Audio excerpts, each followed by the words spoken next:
Good morning, good afternoon, good evening. It's Friday, December 8th, and welcome to the latest episode. This is Mark Yu.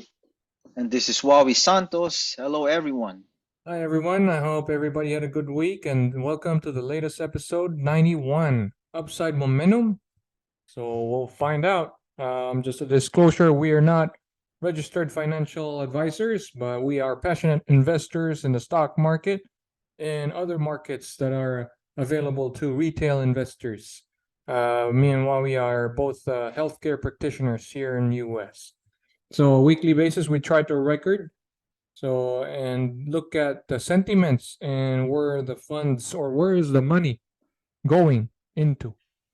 And so off we go. So on our weekly review, the sentiment that we can get from American Association of Individual Investors. So this was published a couple days ago, 12/6. So still bullish from 48.8 net last week. We are 47.3. A little decline, but not really nothing out of the ordinary. But you could tell there are a little bit more bearish investors from 19.6. It jumped 27.4. So those people who have been in the neutral camp last week have jumped off the wagon and went into being bearish or negative for the market. Regardless, the bullish sentiment is strong. So let's go take a look at the fear and greed index. We are still obviously in the greed territory. So we're going to see how the market did for the past 5 days. The S&P 500 is flat for the past 5 days. Even though it's flat, we are still in the greed territory, believe it or not. 68 from 67 last week. And for the market momentum, this is what we have been, looking at since last year, since we had the very ugly market in 2022. And contrary to last year, this year has been a lot more blessings from Mr. Market. And in S&P 500 versus its 4-month average, we are still going on to positive upside. This is still higher high compared to the previous high reached in December 1st, which was just a week ago. 45.94 last week on December 1st, and now we're at 4,600. Wow, we closed at 4,600. That's incredible. Yeah, they haven't reached that point since March 2022. Oh, So it's wow. been over a year since we were at that point. So we actually just hit this year's high, right, Wawi? Look at that. Yeah, mm-hmm. Yeah, we We did today. Wow. Okay, I didn't see that on Newsflash. That's crazy. Good thing we do our recordings. That's crazy. Yeah, we're reaching that despite a lot of experts saying earlier this year that we're gonna get into recession by summer. So if you listen to those folks, you already missed the rally so far until now. And yeah, today's Friday, and actually today is the last labor report for this year of 2023. And what do you think about the labor report, Wawi? Did it surpass your expectations? Well, I was expecting it to be better because the UAW workers had returned to work. So I know it was gonna be higher Right. as far as the employment trend. Mm-hmm. But what's unexpected is the increase in jobless claims. So Oh, okay. Yeah, I think I didn't see that. Let me pull it up. But regardless, before we go tackle the jobless claims, um, I see here, well, the market was expecting 180,000 as an average of jobs gain, but the BLS or Bureau of Labor Statistics report 199,000 jobs, which surpassed the expectations. Plus, what I had been able to read is that it should be minus 30,000 for the UAW workers that went back online. So minus those UAW strikers, we are at 169,000 jobs gained. So it's still strong, Oh Uh, yeah, still above their expectation of 150 then. That's good. yes, exactly. So if you're gonna take a look at the graph, we are trading along. There's nothing like crazy that needs to be, that could trigger a panic. That's why we have discussed in our private messenger group. Initially, the market is down and the rates were rallying. But when the market opened, the rates still was high, going up a little bit. But the market also went up simultaneously. It's quite interesting because for the past 5 days, we barely felt anything that had, happened to the S&P 500. But we are actually at the 1 year high or year to date high. So that's a pretty good performance. The volatility for the past 5 days is down 8.5%. Let's see the Nasdaq. Nasdaq did better for the past 5 days. It's 1.66% higher. Let's see for the year. Actually, maybe it hit 1 year high. So back in July, we're at 14,358. 14,348 in July. Oh, we're almost there. We're almost there at 14,403. So, oh no, we're actually at the highs, right? Well, we we close at the highs too at Nasdaq. Yeah, we're at 14403. That's crazy. So both Mm-hmm. S&P and Nasdaq has closed the highest for this year. Wow. Well, And there had been some profit takers this morning, so the stock market indices went down this morning, but then it ramped back up in the afternoon. wow. That's amazing. So the market is chugging along. So I guess the momentum is alive and well. The bulls have taken control from the bears of last year. So stock price breadth, McClellan volume. So we seldom look at this, but it does make sense. There's a lot more people trading right now. The volume Mm-hmm. has ever been increasing. So that's a good sign of a healthy trading. It's not just propelled by the Magnificent Seven, I believe, because if it increase, this is made up of thousands of stocks, the market. So if the breadth goes higher, it means that a lot more stocks are being involved in the buying and selling. If it's low, that's a negative or bearish sign. So we're actually in the bullish momentum right now, and it's being supported by a lot more stocks, not just the Magnificent Seven anymore. For the put and call options, this has been in the downtrend since late October. So all supported. Nobody's buying put options, only a few. So nobody's buying protection in case we suddenly have a black swan event. Everybody's toast. The volatility, obviously, we have pierced through the downside, the 50-day moving average since November 1st, and we never looked back since. So volatility is way down. And I guess that does it for the momentum study of things. I just sent you the short options on the SPY just to Oh, show yes. you the trend. We can open that Uh, right now. Here we go. mhm. So you can see that it's been trending down, the short interest for the SPY. Right. So I think we're on the bullish trend. It just a spike back in the pandemic 2020, Mhm. and then of course, during the interest rate hikes of 2022, you could see it spike, and now it's down. It's trending down Mhm. to end this year. Not a whole lot of hedge funds are betting that the market would go down, I guess. They're being toast. For the week performance for the past 5 days, for the past week, the best performing sector is the communication services, which are, Google's and Facebook. Mhm. Technology is the second best. Obviously, those are still the Magnificent Seven part of it. And then consumer cyclical. The worst performing sectors are oil, basic materials, and consumer defensive. So for oil, it's kind of interesting. Saudi Arabia has been cutting down their oil production as well as Russia, which is Mhm. also part of OPEC plus. but the production in the US has been, I saw this chart, I wasn't able to get that copy, but production in US has overcompensated the production cuts that's happening in the OPEC plus um, group.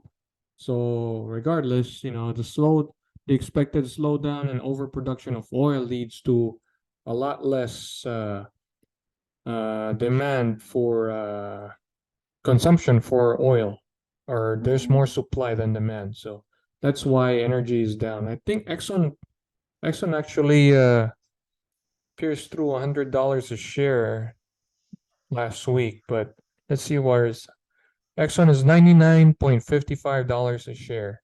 It's down 2% for the week, and since the start of the year, it's down 6.5%. At one point, it was more than $115. It was trading $120 back in September. So a lot has changed since then because of the dynamics involved in the petroleum market, the black Mm-hmm. gold. Mm-hmm. We're producing a lot of oil since Mhm. September, about 13 million barrels of crude oil per day. This is Yes. a record high, more than double what was produced a decade ago. This Wow. is from Google. Mhm. I just pulled out what's probably causing some of this downtrend on energy prices. But this Mhm. is also indicative of a cyclical rotation, or business Mhm. cycle rotation.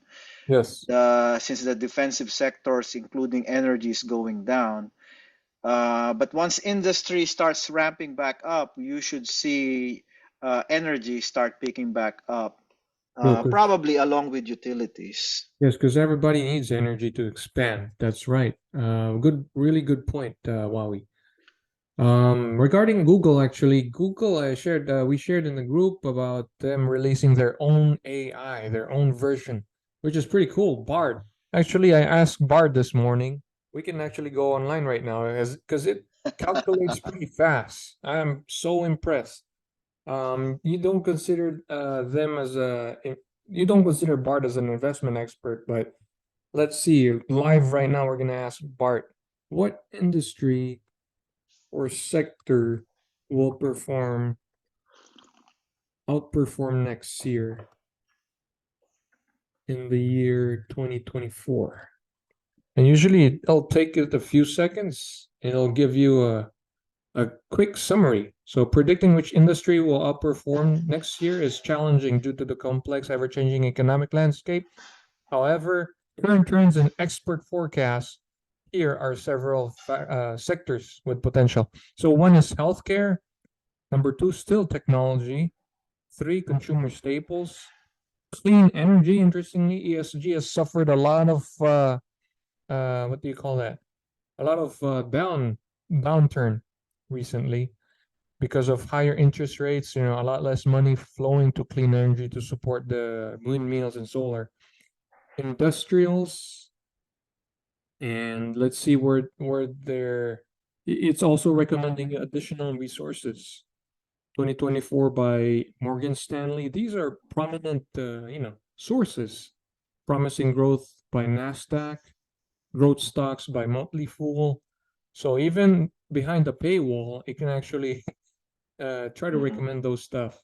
So aerospace and defense also, financial services, luxury goods. I think you shared some charts too, while we just a while ago about Oh Hermes yeah. and Louis Vuitton, right? Yeah, I just did a comparison chart of the price action of the 5 years. I'll share it with you right now Mm. on Louis Vuitton and Hermes. So who's Uh, outperforming who? Let's see. well, they're about the same. You know, Hermes is smaller than Louis Vuitton, so it's more of a it's a com- they're both growth companies, but Hermes is more of a growth company than Louis Vuitton. So you should see more volatility in that in that stock. So for the past 5 years, if I'm reading this right, Louis Vuitton returned 159%, triple. I think that's, at least more than double, while Hermes has returned more than 300%. That's one, two, three. Three 303 times, right? Louis Vuitton Mm-hmm. about twice. So Hermes outperformed Louis Vuitton in Mm-hmm. terms of performance. I wonder what the 1 year performance is, because I think this year has been a little bit tough for some luxury makers, if I'm Yeah, not mistaken. yeah, Mm. I don't have that information right now, but yes, it's been tough for luxury goods Here, this year. I can pull it up. Um, Hermes and so Hermes for this year, still up 35% for Hermes, and then Louis Vuitton. I know the stock price is. Ooh, Louis Vuitton is 8%, 7.5. So definitely Hermes is outperforming its bigger competitor. I think Louis mm, Vuitton owns a lot of stuff, right? Like it just bought Tiffany, it has Prada, it has Sephora, Dior, obviously Louis Vuitton, Hennessy. Wow, that's crazy. it's an Bul empire. Bulgari, Fendi, Givenchy, Celine. It owns Tag Heuer too. What? Oh, Rimmel, I didn't know that. yeah, Hublot. I don't know how you say it. Mm-hmm. Marc Oh, Jacobs. look at that. There's Fendi and Fenty.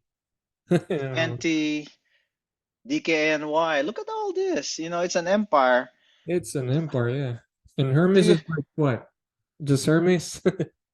well, Louis Vuitton is 386.3 billion market cap compared to Hermes of 221.6 billion market cap. Ah, but looks like Hermes is trying to catch up. Oh, so Hermes, let's look at it. Hermes has St. Louis. Lots of stuff that I mean, I'm not familiar. It's all Hermes, Hermes, Hermes. Yeah, I don't think it diversified very much, but it definitely has Mm-hmm, outperformed. I'm impressed with this finding. Thank you for sharing, Wawi, because mm-hmm. we won't even get the chance to look at it if not pointed out. So going back to the Bard Google AI. So healthcare, it says companies like Thermo Fisher and Intuitive Surgical are well positioned for aging and rising healthcare costs. Mm-hmm. For technology, let's see if it points out. Oh, look at that. It's recommending its competitor. Microsoft and Amazon are like it. It's not even highlighting its own builder, Google. It, Well, yeah, maybe some of his programmers is from Microsoft. yeah. Chip makers also bullish. Taiwan Semi and Advanced Micro. Consumer staples, Procter and Gamble and Walmart. Clean Energy, Solar Edge, and First Solar. I'm not a big fan of those because they're a lot of debt. And if the interest rate, contrary to what everybody's expecting that they'll cut by next year, what if they don't? So they'll be more in trouble. Tesla, ChargePoint, booming EV market, according to Bard. And industrials, Caterpillar and Honeywell International. Okay. I Yeah, think I they're, like Honeywell. I like Honeywell and Caterpillar for the industrial yeah, uh, increase in industries, once yeah. we get out of this high interest Yeah. environment. Caterpillar for sure, because it's one of the largest, if not, right, the builders, Hmm. really, if you're gonna build a building, you probably need a Caterpillar or what's the competitor's name? I'm not even sure. Well, Something. Honeywell for hydraulics and all these water purification system that we're gonna need for a lot of these water systems to supply the cities. Yeah. Well, so that's a good forecast from Bard. I think we'll take note for sure. Good source right there. We're gonna start involving him and him or her, her weekly if we get the chance. So we jump It. it. So now we're looking at the 2 year and 10 year spread. So we haven't actually take a look at this for the last month. So now we are for the past 5 days. The spread has gone negative, even more negative. So that means Mm, a little bit less tightness, a little bit looser. But regardless, the market stayed flat. I think Nasdaq realizes this and went up higher. The tech, especially Google, because Google released that and it went skyrocketing 7%. It went down to 5% up, but still up. Along with other like Facebook also had a good week. despite Zuckerberg actually selling a lot of shares, 200 quarter a million shares or quarter a million dollars, Ooh, quarter a billion, 200 something million dollars that he just sold. A must lot be for his hospital bill, huh? of ACL reconstruction. But yeah, so me and Wawi have stopped looking at the financial conditions chart, but I guess this is a good indirect representation. So if this goes more negative, it means that the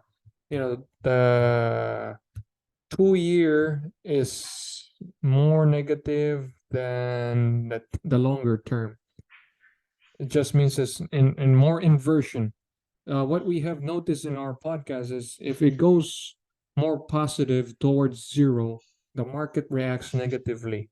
So for the past week, it went down more negative. Hmm. So we should be expecting that the S&P 500 actually could do much better than just flat. So that's quite interesting. Nonetheless, Nasdaq did rise to the occasion. It's up 1.66% since this yield curve has more inverted more. So this is the information that we have missed last week, the fund flows. So luckily we were able to pull up this week's, and it was actually just published this morning by Reuters. US equity funds see outflows as investors eye economic data. So this came out just before the jobs report. So a lot of outflows. Second straight week, the outflows that has happened for this week. Investors exited more than $500 million from US stocks, and well, it was substantially less. The week prior, where we weren't able to pull up this data, there were more selling. There were 6 times more. $3.3 billion have been sold a week prior. So let's see where the money is going. Looks like money market again pulled a lot of money. The purple one on this chart. Boom, boom. It's just climbing $70 billion last week. And this week, almost $60 billion flowed into money market. So some analysts forecast a so-called Santa Claus rally, often driven by tax loss harvesting, where investors sell underperforming stocks for tax benefits. Hmm. So let's see the sectors. Excuse me. So we see here the U.S. equity sector, 2.9 billion went into financials, real estate, and communication services. So 1.3 in financials alone, the banks, 880 to real estate, and 550 to communication services. Okay. So for the money market, for the seventh straight week, investors poured $55 billion. So a lot of money still. These are like money that's being parked, being used, being not used, as like they're being stored as dry powder at this point of time. So a lot of Hmm. money has missed this rally to the new 1 year highs that we have seen. We have just pointed out earlier on this podcast of the S&P 500 and Nasdaq. Looking at the macro on the thematic though, on the ESG ESG funds, Europe is the main driver of fund flows into the sustainable fund flow, according to Morningstar. 150 billion sustainable fund flows. A big portion of that is Europeans. Oh yeah. Uh, but I just read that one of the pension funds for Denmark has pulled out Tesla for not allowing unionizing their workers in Denmark. So they pulled out Tesla off their pension fund. Mhm. Well, So Tesla's gonna be Tesla for sure, regardless. It has a lot of supporters here in the US. and China. China, yeah, they're good buddies there. So elsewhere, investors pulled 2.56 billion from US bond funds, interestingly. Okay. Okay. That's for the fund flows, guys. So a lot more money coming into financials, real estate, and communication Nice. services. Well, So that's another cyclical rotation there. If they're flowing back into real estate and financials, nice. true. They're expecting something to happen with the interest rates. Yeah.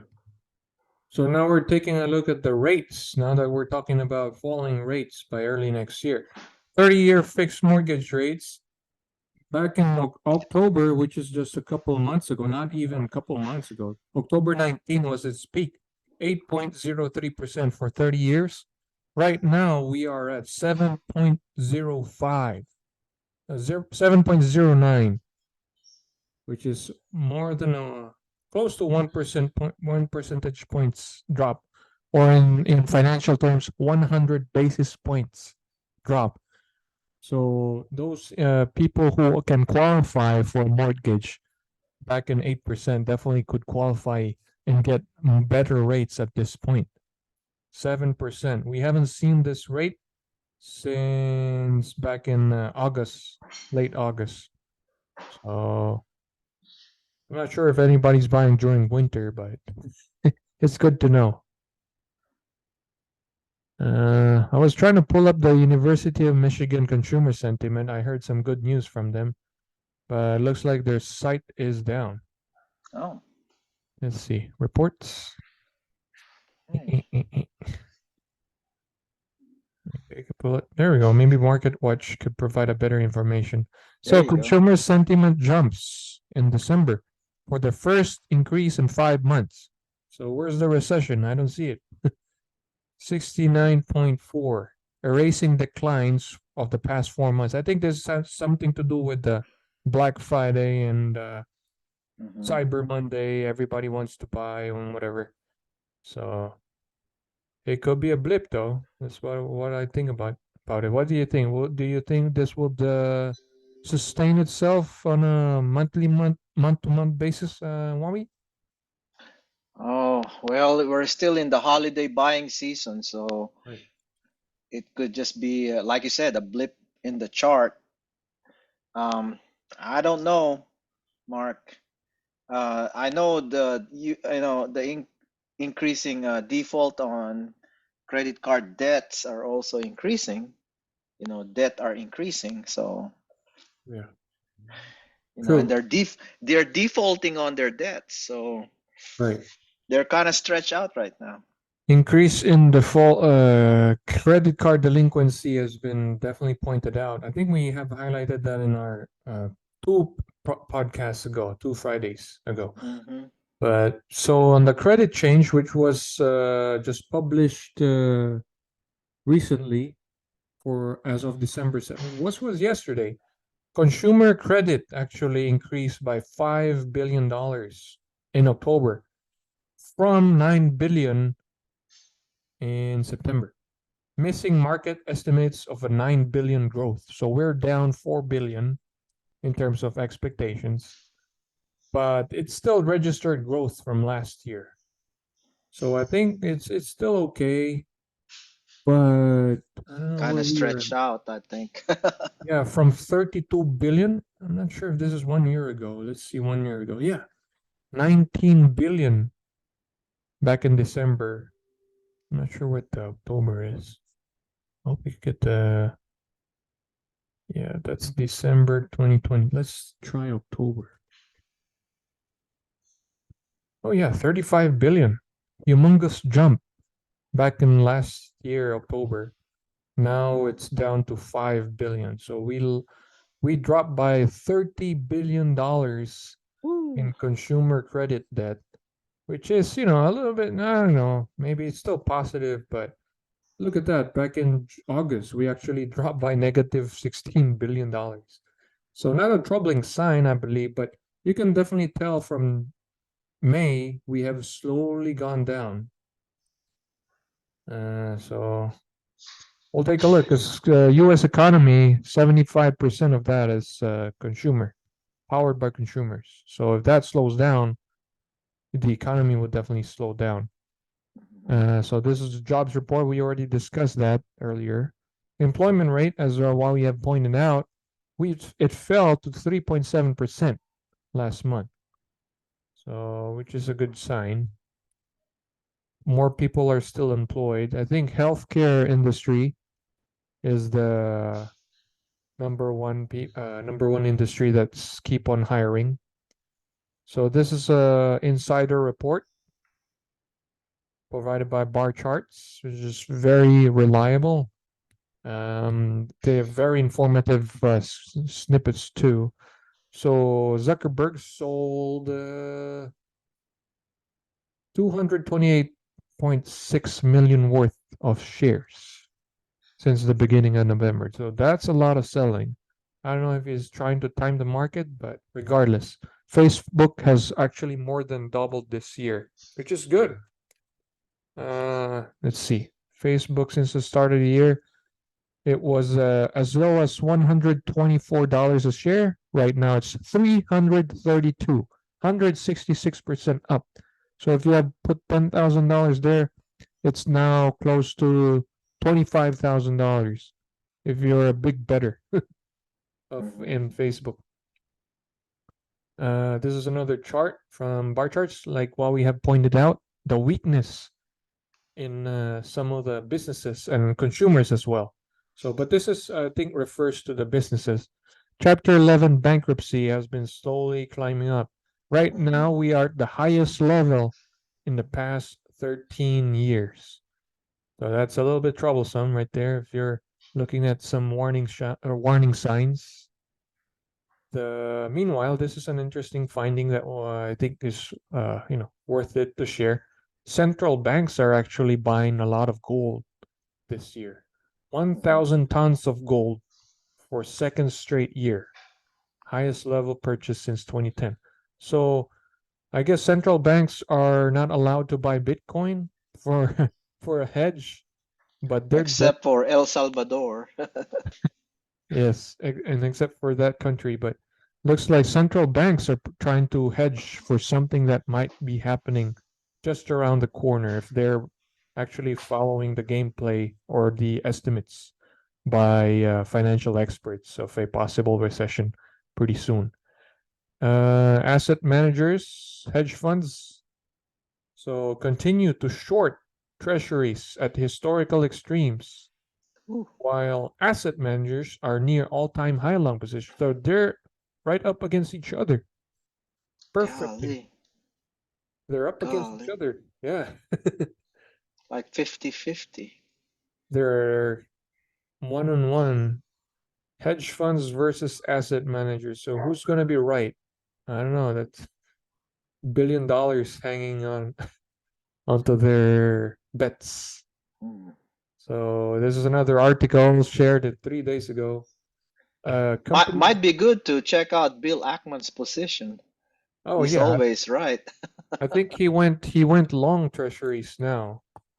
So he's Oh, part of the hedge funders that are. Oh, he's not part of the hedge fund group that's shorting treasuries. He's the one who's joined the asset managers on the long side. So oh, he okay. had jumped the wagon there. I don't know. So this is another article stating about the bankruptcy. Companies are going broke gradually, not suddenly, like a U.S. recession. A wave of corporate defaults was anticipated this year, but didn't happen. That doesn't mean it won't. Yeah, So tough dwindling times. band, yep, dwindling band of financially strong companies. So the Altman score. So now we're getting objective here. This is based on numbers, and you cannot derive fake numbers on this at this point based on balance sheet. So proportion of healthy firms is the lowest on record. So a lot of US companies now have very weak balance sheets and are more prone to filing bankruptcies. Uh, Proportion of US bankruptcy candidates have risen inexorably. So there are a lot less healthy companies right now. So if you want to be safe, you might probably just always go with the big ones, the ones that have a lot of cash in their balance sheet. Oh yeah, this chart too. This is unrealized losses by the banks. So Hmm. it's close to $600 billion at this point. If we see a bank run, which we doubt, FDIC has done a great job, I think, right? Wawi, when they kind of help out, what's the bank's name that filed for bankers? First Republic, First when Republic, yeah. when JP Morgan bought them, and I think it retained a lot of business too. So it just helped JP Morgan became a lot bigger. I'll be surprised if the Fed doesn't pivot, by next year, spring or summer next year, Hmm. because we're teetering on recession for sure. True. The yield curve inversion, it's been close to 2 years now, right, Wawi? And we're due for one. Yep. And another article from Bloomberg, job openings hit 2-year low. So this is another troubling sign brewing in the corner. Decline in available positions was broad-based across all sectors, below estimates in a Bloomberg survey. So job openings are pulling back, guys. So available decreased to 8.7 million from 9.4 million prior month. So a little bit less job openings at this point. Uh, all right. I guess that does it. We finished right at a good time. We have 2 minutes left. Yeah, well, just my thoughts, a lot of them are factoring in that there will be a pause for Mm, further rate hikes. I know for this mid-month meeting from the Fed Reserve. Uh, so I guess we'll have to look at January and see what happens there. yeah, You know, December 13 and 14 is the FOMC meeting, and they're not expecting for Jerome Powell to do any crazy move. If he does so, better watch out if he started raising rates. The jobs report today, though, came a little bit on the weak on the strong side actually. So that kind of Mhm. threw off the market initially, and Mhm. Yeah, it'll be a surprise if he raises it. So that would really, I don't know what's gonna happen if he does that. right. There's been talks that that's all they're waiting for is for the stock market to crash before they do a pivot. So they might force, I don't know. I Mm. don't know. I'm just speculating. We'll see how it goes, but yeah, a lot of people still are putting their money in the money market. So a lot of Mhm. dry powder on the sidelines waiting for sure. Well, I guess that does it for this week's recording, and thank you, Wawi, for your time and joining us. And thank This you for your time, Mark. we're now at This has been episode good. 91. Yes. And it's been bullish, this past 4 weeks, I think. So Yes. Good uh, momentum. hang in there, but measure your risk, know what you're investing in, and be safe and careful. Good advice. Good advice. Again, this is Mark Yu signing out. Wawi Santos signing out.